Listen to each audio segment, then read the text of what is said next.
I never thought my own family would destroy me. At 34, I was a successful attorney, believing every sacrifice had finally paid off. My parents smiled at my sister Victoria, showering her with praise while I sat invisible at the same table. Still, I told myself love was enough. That blood meant loyalty. Then came the phone call that shattered everything, a single lie whispered into my boss's ear. Overnight, my career collapsed, my name smeared. I thought I had lost my future, but I had no idea the fire inside me was just beginning to rise. The dining room glowed with the soft shimmer of candles and polished silver. My mother loved throwing parties, and her 60th birthday was no exception. The long mahogany table stretched between us, covered in champagne glasses, china plates, and laughter that never seemed to belong to me. My sister, Victoria, sat at the head of the table as if she had been born for the throne. Her blonde hair caught the light like a halo, and every smile, every toast, every compliment drifted toward her. "Victoria, that promotion at the firm is just incredible," my uncle said, raising his glass. "You've always been the star." I pressed my hands against my lap, forcing a smile. I wanted to be happy for her, I truly did. She was my sister after all, but the warmth that filled the room wasn't for me. I might as well have been a shadow clinging to the edge of the family portrait. When my father turned to me, it wasn't pride in his eyes, it was obligation. "And Madeline is still, what was it again? Oh, practicing law downtown, right?" His voice held no enthusiasm, just a casual footnote before the conversation returned to Victoria's glittering triumphs. "Yes, Dad," I answered softly. "I'm still at the firm." I had worked my way into one of the most respected firms in the city, grinding through sleepless nights and endless cases, but to them it was nothing. My existence was always measured against Victoria's. She was the golden child, the daughter they paraded to friends, while I was the one who did fine. The party carried on with sparkling laughter, but inside me there was only silence. I sipped at my champagne and felt the bubble of emptiness rise inside. For years, I told myself I could live with being overlooked, that one day they would see me, really see me, for the sacrifices I had made. Then Victoria leaned across the table, her smile sugary sweet. "Madeline, you're so lucky, you know. Landing that job must have been pure chance. The competition is brutal out there. I don't know how long you can keep up." The words were dressed like a joke, but the dagger beneath them was sharp. A few guests chuckled, my parents included. My mother even patted Victoria's hand as if rewarding her wit. Heat rose in my chest. I laughed it off, pretending it didn't sting, though the edges of my heart burned. I had learned long ago that pushing back only made me seem defensive, and defensiveness was weakness in their eyes. Better to smile and swallow it down, to keep my pain private. But as I lowered my gaze to the table, I caught Victoria's smirk. It wasn't playful. It was predatory. I excused myself to refill my glass, hoping the moment would pass. From the corner of the room, I could hear my parents congratulating Victoria yet again on how polished she was, how mature, how proud they felt. No one noticed me standing by the counter, staring at the bubbles in my drink like they might give me courage. A few minutes later, as the conversation swelled again, I returned to my seat. Victoria leaned close to her friend, her voice barely audible above the chatter. But I heard it. I was meant to hear it. "Just watch," she whispered with a sly smile. "All it would take is one phone call, and she'd lose everything." Her friend giggled, covering her mouth. I froze, my fork suspended in midair. A chill swept through me, though the room was warm. My heart pounded as if my body knew a storm was gathering, though I didn't yet understand the shape of it. I tried to convince myself she was joking, just another cruel jab for her own amusement, but something in her eyes told me otherwise. It was the kind of glint you only see in someone who relishes destruction, who plans it carefully. I sat quietly as the party roared around me, my family basking in Victoria's glow while I shrank smaller and smaller inside myself. I wanted to scream, to stand and demand why I was never enough, but all I could do was smile thinly, nod politely, and pray that her words were nothing more than venom meant to sting, not strike. That night, as the guests trickled out and the house fell into silence, I stood by the window staring at the city lights. Somewhere out there, my future waited. I had fought too hard to get where I was. Surely no one could take it away with just one phone call. Surely even Victoria wouldn't go that far. And yet her voice lingered in my ears, soft, poisonous, unforgettable. Just one phone call. The words echoed in my mind like a prophecy I couldn't shake. The morning began like any other, but the silence in the office felt heavier. My heels clicked against the marble floor as I made my way to my desk, clutching my coffee as if it might anchor me. Then the call came. My secretary's voice trembled when she said, "Mr. Daniels wants to see you, right away."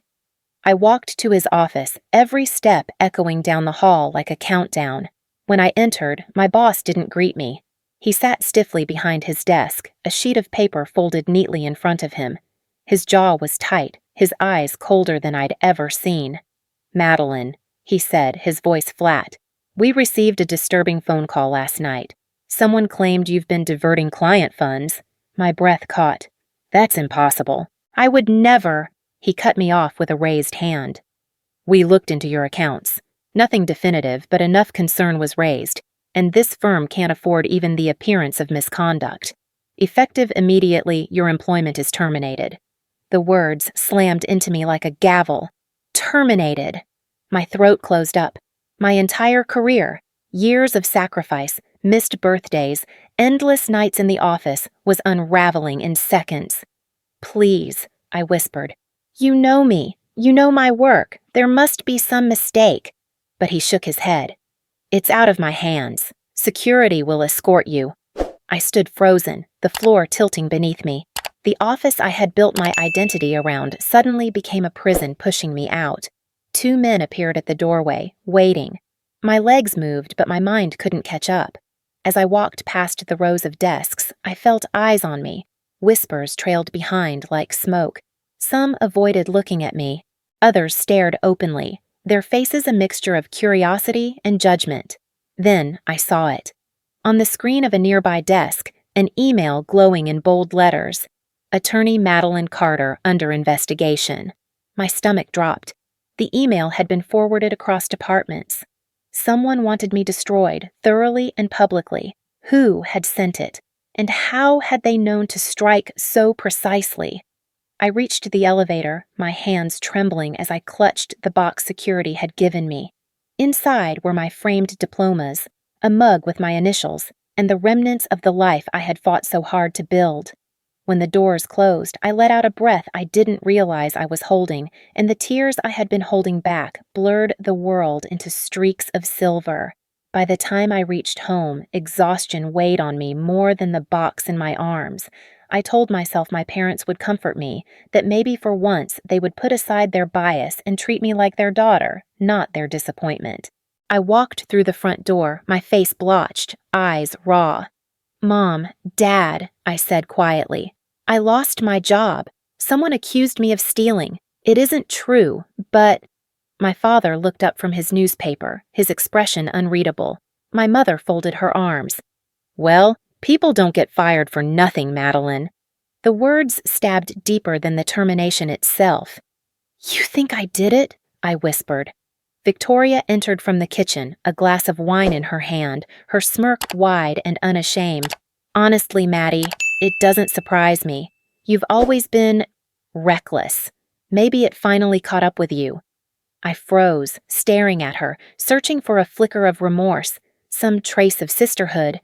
There was none, only satisfaction. My father sighed. "This is embarrassing for the family. We've always expected more from you." The shame flooded my chest like ice water. They weren't worried about me, about what I had endured. They were worried about appearances, about how their friends might whisper. I realized with a cold clarity that I had been cast in a role I never auditioned for. The scapegoat. Victoria raised her glass toward me in a mock toast. "Better luck next time, sis, assuming there is a next time." The laughter that followed wasn't loud, but it was enough to shatter something inside me. My hands shook as I carried my box upstairs. each step heavier than the last. In the solitude of my room, I closed the door and set the box down. My diplomas stared back at me, hollow reminders of a life that no longer existed. I picked up the framed law degree from Harvard, the one I had fought for with every ounce of my soul, and clutched it to my chest. The tears came then, unstoppable. I sat on the edge of my bed, rocking with silent sobs, my arms wrapped around the only proof that I had once been worthy. For the first time in years, I let myself break. Not the polished lawyer, not the obedient daughter, not the overlooked sister. Just me, alone, stripped bare of every shield, and in the darkness of that room, holding onto the fragile glass of my diploma, I felt the weight of betrayal crash over me. I didn't know if I could rise again. I only knew one thing. I had become the family's sacrificial lamb, and no one, least of all my own blood, would ever come to save me. The days blurred together after my dismissal. I barely left my room, the curtains drawn tight against the world outside. My phone lay silent on the nightstand, except for the occasional buzz of sympathy texts from acquaintances who didn't really care. Every message reminded me of what I had lost: status, stability, identity. One afternoon, as I scrolled aimlessly through my inbox, a new message popped up from an unknown number. My pulse quickened when I read it. I overheard Victoria bragging. She told people she was the one who called your boss, pretending to be a client. She wanted you gone. The room tilted. I reread the message again and again, my eyes refusing to believe the words. My own sister. She had done it. Not just the cruel jokes at dinner, not just the casual digs, but deliberate sabotage. The confirmation left me breathless, as though all the air had been sucked from the room. Before I could respond, the message vanished. My screen went blank, as if it had never existed. I tapped frantically, but the thread was gone. Deleted or retracted. Who had sent it? Why had they erased it? And why now, when my sanity was hanging by a thread? The uncertainty gnawed at me. If someone else knew, why hide? Were they afraid? Or worse, were they playing with me too? The cliff's edge of doubt opened wider beneath my feet. That night, I lay in bed staring at the ceiling, my mind unraveling. Maybe Victoria wasn't the only one who despised me. Maybe everyone did, and I was too blind to see it. By the following week, I was a ghost in my own home. My parents barely spoke to me except to sigh about, "What a shame this is for the family." My father refused to look me in the eye. My mother busied herself with chores whenever I entered a room. Their silence was heavier than words. At dinner, Victoria reigned supreme, glowing with self-satisfaction. She mocked me with little barbs disguised as humor. "So, Maddie, what do you do all day now? Must be nice not having to work." The laughter that followed felt like knives twisting deeper into my ribs. I wanted to scream that I knew the truth, that she had admitted her crime, but my voice stuck in my throat. Would anyone believe me? Or would they just laugh harder, call me bitter and paranoid? The weight of isolation pressed down until I began to doubt myself. Maybe I was incompetent. Maybe losing my job had been my own fault, and blaming Victoria was just easier than facing my failure. I found myself repeating the same poisonous thought. Perhaps I deserve this. The spiral pulled me deeper each day. My reflection in the mirror became a stranger, eyes hollow, hair unkempt. The once proud lawyer had become a shell, haunted by whispers she couldn't silence. One gray afternoon, as I stepped outside for the first time in days, I ran into Mrs. Harriet, our elderly neighbor who had lived next door since I was a child. She carried a basket of groceries, her frail frame bent, but her eyes sharp. "Madeline," she said kindly, studying me, "you look tired, dear. Rough times?" I forced a weak smile. "Something like that?" She glanced toward my house, lowering her voice. "I've heard your sister talking, out in the garden, on her phone. She said she wanted to see you ruined, so she could be the only daughter your parents were proud of." My stomach dropped. She actually said that?" Mrs. Harriet nodded solemnly. "More than once." I never wanted to interfere, but it chilled me to hear it. I thought you should know. Her words confirmed everything. The text message, the whispers, the laughter at dinner. It wasn't paranoia. It was real. Victoria wanted me erased, obliterated, so she could shine without my shadow dimming her light. Tears burned my eyes, but not from shock anymore. From grief. Grief for the family I thought I had, for the love that never existed, for the years I had wasted chasing approval that was never meant for me. That night, I sat in the darkness of my room, holding my diploma again, but this time it felt like a cruel joke. All my effort, all my achievements, none of it mattered. Not to them, not to her. The sobs came heavy, shaking my body until I could barely breathe. For the first time, I wondered if the world would even notice if I disappeared. I was no longer a lawyer, no longer a daughter, no longer anything but a scapegoat. At the bottom of that abyss, I realized the truth. Victoria had succeeded. She had taken everything from me, my job, my family's respect, my sense of self. I was broken, completely. And yet, in the suffocating silence, a faint spark smoldered. A question I couldn't answer yet, but one that clung stubbornly to my chest. How much lower can I fall? And what happens when I finally stop falling? I spent weeks drifting in a haze, replaying every word, every sneer, every betrayal until they formed a prison of memory. Then, one morning, something shifted. I found myself typing into a search bar. Toxic family dynamics, gaslighting, scapegoat child.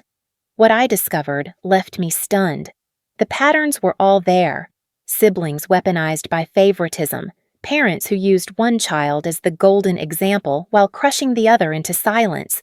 It wasn't just me. It was a system, a cycle, and I had been living inside it without a name. For the first time, the blame began to loosen from my shoulders. I wasn't incompetent. I wasn't worthless. I had been targeted, lied to, betrayed.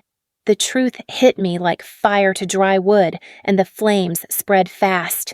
I'm not useless, I whispered into the quiet of my room. I was betrayed. The fury surged through me, not the kind that burned me alive, but the kind that lit the way forward. It wasn't enough to survive anymore. I wanted justice. Still, I couldn't carry it alone. My chest tightened at the thought of speaking out, but I forced myself to attend a support group one Tuesday evening in the basement of a church. Folding chairs circled the room, strangers with weary eyes and kind smiles. When it was my turn, my voice shook as I spoke. My family. They don't see me. My sister destroyed my career. My parents... I stopped, breath catching. They act like it's my fault, like I deserve it. The room was quiet, but it wasn't the silence of judgment. It was the silence of listening.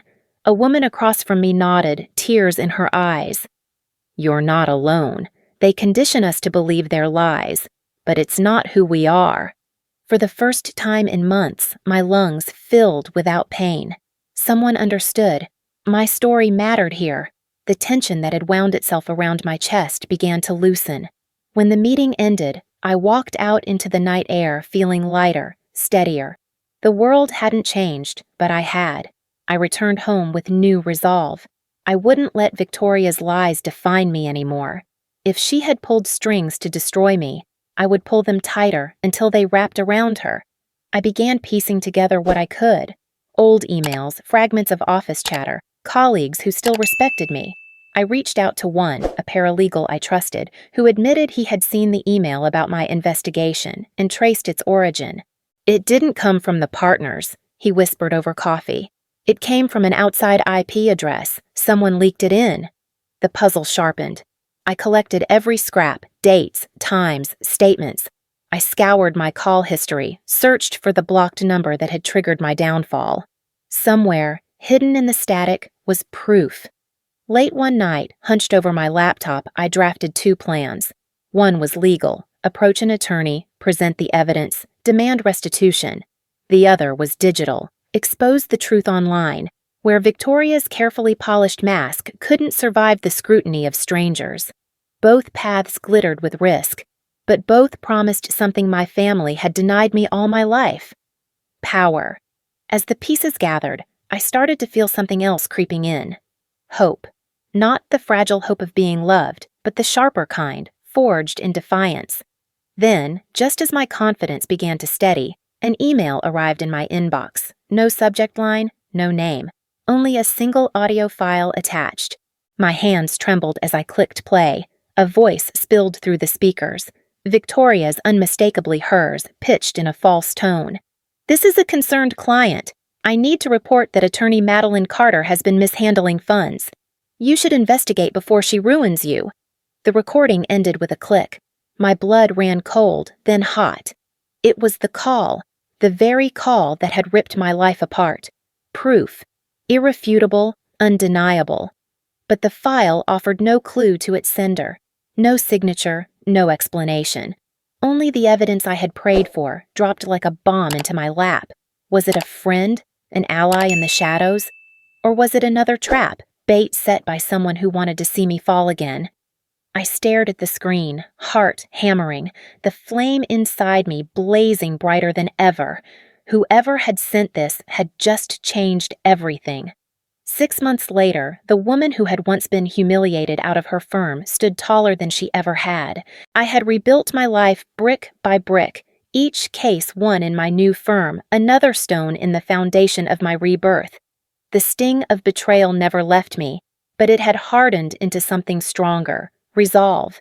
My new colleagues respected me, my clients trusted me, and slowly my name regained its weight. That was when my family came crawling back. It started with a phone call from my mother, her voice honeyed with a sweetness she hadn't used in years. "Madeline, dear, we're so proud of you. We heard about your new position. You must be making quite a bit now. You know, your father's health expenses are piling up. It would mean so much if you could help." Days later, my father echoed the same tune. "As the daughter, it's your duty to support us. Family comes first." And then Victoria herself called, laughing as though nothing had ever happened. "You've done well for yourself, Maddie, but don't forget who you are. We're blood. Don't you think it's time you gave back?" I listened quietly, not rising to the bait. I agreed to a family dinner, promising them I had something important to share. My voice was calm, but inside I could feel the storm gathering, the plan I had nurtured finally ready to be unleashed. The night of the dinner, the table was once again laid out in grandeur. Champagne glasses glistened, the same silverware polished to a shine. Only this time the smile on my face wasn't hollow.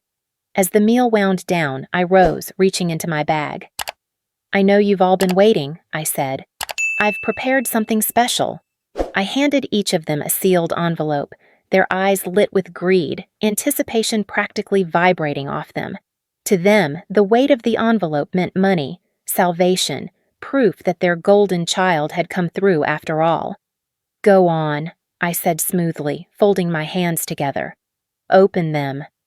The room seemed to slow as their fingers tore at the seals, and then darkness.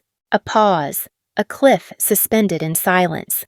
Inside, the envelopes wasn't money, but truth. There it was, the printed transcript of the prank call Victoria had made, her voice undeniable, her malice unmasked. Alongside it, a copy of the email that had smeared my name across the firm, traced back to her IP address. Finally, at the bottom, a single check, blank except for the bold number, 0.0. "This is all you'll ever get from me," I said, my voice steady, unshaken. "Nothing, not a cent, not a shred of loyalty, not anymore." My father's face drained of color.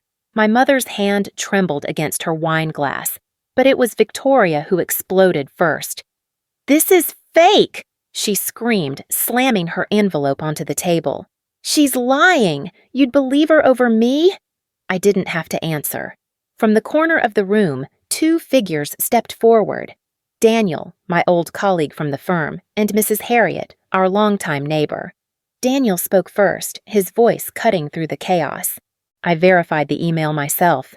It didn't come from the firm. It came from an outside server tied to Victoria's account. Mrs. Harriet added, her voice quivering but resolute. I heard her with my own ears. She said she wanted Madeline ruined so she'd be the only child her parents were proud of. I stayed silent too long. Not anymore. The table erupted into gasps, my mother clutching at her pearls, my father sinking into his chair. Victoria's fury twisted into desperation. You're all against me! This is a setup! She shouted, her voice breaking. And then came the final blow. From the doorway, another voice spoke, cool and deliberate. No, Vicky, it's not a setup, it's the truth. We all turned. It was Claire, Victoria's oldest friend, the one who had stood by her side since childhood. She held up her phone, the screen glowing. I was the one who recorded your prank call. I couldn't stomach it anymore, watching you destroy her. She deserved better. You needed to be stopped. The color drained from Victoria's face, her mouth opening and closing without sound. The betrayal was too sharp, too personal. Her own ally had turned against her, sealing her downfall. The silence that followed was heavy, suffocating. My parents' eyes darted between me and Victoria, the truth finally undeniable. The golden child they had worshipped was nothing more than a fraud, a saboteur. For once, they didn't have words. My father lowered his gaze, my mother's lips trembled, and Victoria collapsed into her chair, broken beneath the weight of her own lies. I stood, gathering my bag. You wanted me to give back, I said quietly. And I have. I've given you the truth. Whether you choke on it or not, that's up to you. As I walked out of the dining room, I didn't look back. Their voices rose behind me. Pleas, denials, chaos, but none of it touched me. The night air outside was sharp and cold, but it felt like freedom against my skin. For the first time, the power wasn't theirs to wield. It was mine. The fallout came faster than even I expected. By the end of the week, Victoria's polished image unraveled completely. Word spread through the community, whispered at church gatherings, echoed in neighborhood conversations. The once celebrated golden daughter was now known as the sister who had sabotaged her own blood. Invitations to social events dried up. Old friends crossed the street to avoid her. The admiration she had lived on evaporated into ridicule and pity. As for my parents, their faces could no longer hide behind the mask of pride. Neighbors who had once envied the Carters now eyed them with disdain. The favoritism they had so brazenly shown, the way they paraded Victoria while belittling me, was no longer their private secret. It was laid bare. They had raised a daughter who thrived on cruelty, and the community knew it. The silence at home grew unbearable. My father no longer puffed his chest at barbecues. My mother stopped bragging at the market. Instead, they walked with lowered heads, shadows of the proud figures they once were. I didn't gloat. I didn't need to. Justice had a way of punishing without my help. But there was another shift I hadn't expected. Cousins, aunts, even distant relatives reached out quietly, some apologizing, others offering support. We always saw how they treated you, one cousin confessed. We should have said something sooner. Their words didn't erase the years of silence, but they cracked open a door I thought was sealed forever. For the first time, I felt the possibility of family, not bound by favoritism, but by truth. The catharsis washed through me like rain after a drought. I wasn't crazy. I wasn't weak. I wasn't alone. The world finally saw the truth I had carried for so long. Yet vindication, as sweet as it was, wasn't enough. I wanted to turn my pain into something larger, something that might save others from drowning the way I had. So, I began to write. Late at night, I opened my laptop and poured my story into words. Not just the facts, but the emotions, the silence at the dinner table, the sting of my sister's smirk, the crushing weight of my parents' judgment. When I was ready, I posted my account online. I expected it to vanish into the noise of the internet, just another story lost in the endless scroll. But it didn't. It spread. Comments poured in, thousands of them. Strangers from across the world shared their own wounds. Siblings who betrayed them, parents who played favorites, families who used love as a weapon. "This is my life," one wrote. "Thank you for showing me I'm not alone." For every story I read, I felt less isolated. My suffering was not unique. It was part of a larger pattern, a thread woven into countless lives. And in sharing, I had given others permission to speak, to break free. That realization became my truest victory. In time, I built a new kind of family. Not the one bound by blood, but one chosen carefully. People who valued respect, honesty, and loyalty. Colleagues who celebrated my victories without envy. Friends who sat with me in silence when words weren't enough. A community that reminded me I mattered. One crisp spring morning, I took my dog for a walk in the park. The cherry blossoms had just begun to bloom, petals drifting like soft snow across the grass. As he tugged on the leash, chasing the breeze, I felt the corners of my mouth lift in a smile, small, quiet, but real. The laughter of children echoed in the distance, mingling with birdsong.